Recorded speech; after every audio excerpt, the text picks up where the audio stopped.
This is 180 Conversations, with tens of millions of LinkedIn invites, emails going out each and every single week. What are you doing to sound different? It's all about engaging your prospects.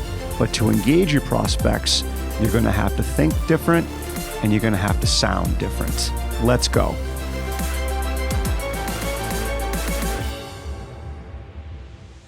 This one today comes to us from LinkedIn. Hi, Dan. I noticed that we have a handful of mutual connections. I work with small to medium-sized businesses and would like to connect. Nice to meet you. 3 days later. Hi, Dan. Thank you for connecting with me. Let's chat sometime. I'd love to learn more about you and your business. Do you have any availability in January or February? 3 days later. Hey, Dan, I keep coming back to your LinkedIn profile. We have a lot of common ground, and I have to think there is a way for us to collaborate somehow. Would you be open to make time in the next few days for quick intro conversation? 6 days later. Hey, Dan, I know your time is extremely valuable. I just wanted to make sure my messages didn't get lost in the shuffle. Would love to connect soon. Well, Kylie, on this one, it's the every 3 days. Immediately, it's their urgency. It's their scarcity. It's like, why do you have to connect with me so urgently?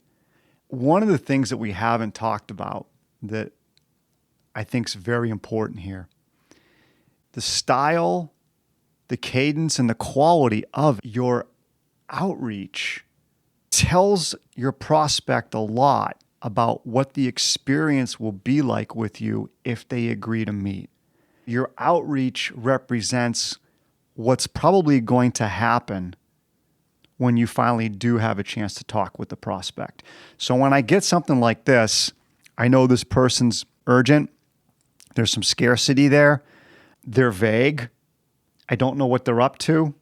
And so when I meet with them, if I ever did, I'd probably get more of the same. It's like in relationships. If you go on a date with someone and in that date, they're late, you notice odd habits that they may have over dinner, then you go out and you end up meeting a few of the other person's friends. And those friends, from a quality standpoint, might seem a little questionable to you.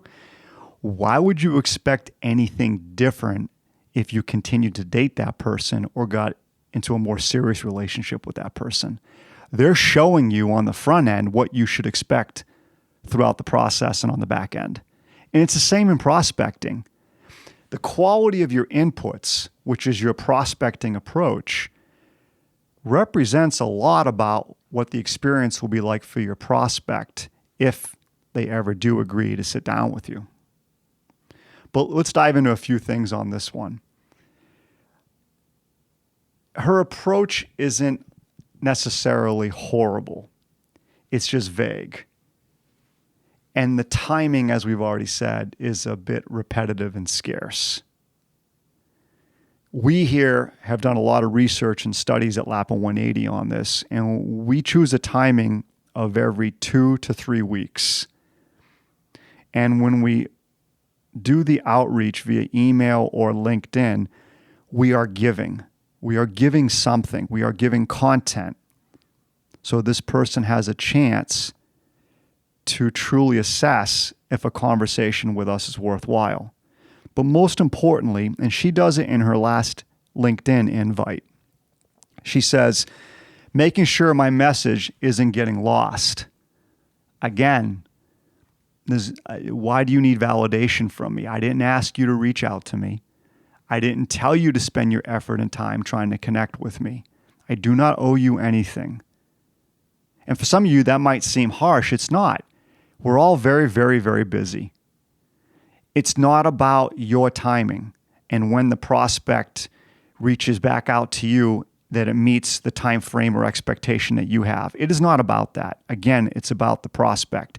They will connect with you when you have given them enough reason to connect with you, and it will be on their terms.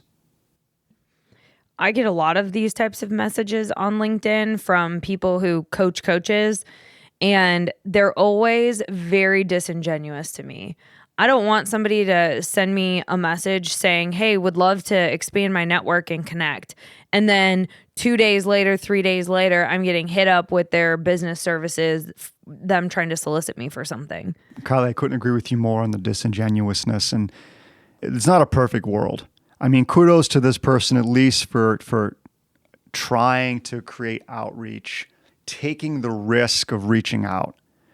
But the challenge is there's nothing personalized in it. You know, if she really wanted to connect with me, and she's been to my LinkedIn site, as she said, multiple times, she would see that I post every 1 to 2 weeks. She would see our podcast on there.